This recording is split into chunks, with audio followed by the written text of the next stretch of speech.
İsmail o kadar ağırlık Allah'ın o kadar terbiye bedava vermiştir. Bir de ben incitmedim. İsmail'in 16 yaşı vardı atası rahmete gidende. Ata rahmete gidenden sonra bağlandım ona. Sonra hərbi xidmətləri qutardı. Qutarandan sonra hərbi xidmətə getdi. Hər gün mənə zəng gelirdi, hər gün. Bilirdi ki, mən ona görə çox istəyirəm. Deyirdi, anam darıxar. Bilmədim ki, hardadır. Hələ danışır, deyirdi, ana yerim yaxşıdır, darıxma. Aprel döyüşlərində orada o qədər ağıllı əskər olub ki, o qədər. Komandir mənə zəng elədi ki, ana qoy İsmail qalsın, bizi ilə işləsin. Dedim, yox, mən bu il yarım nə çəkmişəm, Allah bilir. Qoy balam gəlsin yanıma, mən onu. Qoy gəlib gözümün qabağında olsun. Onu mən məcbur gətirdirdim evə, qoymadım orada qalıb. Fəxri fərmanla, təşəkkür məktubu ilə gəldi mənim üstün ki, ana yaxşı oğul böyüdümsən. Yetim böyüdümsən, ancaq kişi. Vətənə layiqli oğul böyüddüm. Bu gedir, buna bir şey olsa mən özümü öldürəcəm.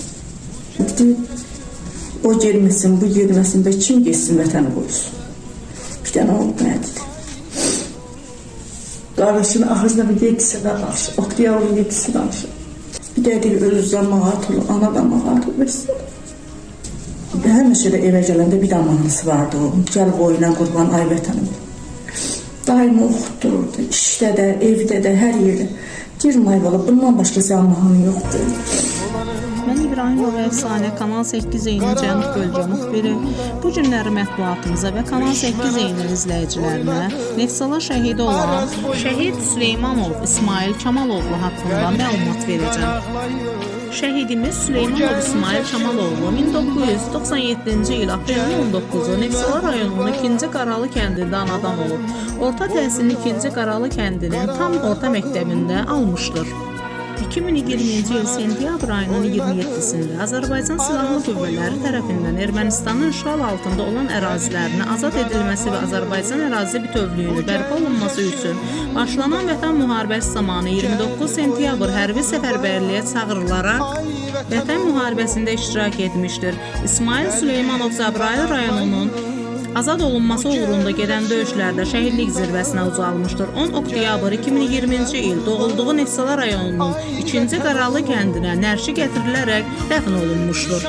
Azərbaycan Respublikasının Prezidenti Cənab İlham Əliyev 15-12-ci ay 2020-ci il tarixli sərəncamına əsasən Şəhid Süleymanov İsmail Kamaloğlu'nun ölümündən sonra Vətən uğrunda medalı ilə 5-11-ci ay 2021-ci il tarixli sərəncamına əsasən Şəhid Süleymanov İsmail Kamaloğlu'nun ölümündən sonra Qubadlının azad olunmasına görə Cəsur Döyüşçü medalı və Cəbrayılın azad olunmasına görə medalları ilə təltif etmişdir. Allah şəhidimizi rəhmət etsin, yaxınlarına səbir dilərik. Şəhidlər heç zaman ölməyəcək, hər zaman qəlbimizdə yaşayacaqlar. Gəl boyuna qurban, ay vətən o.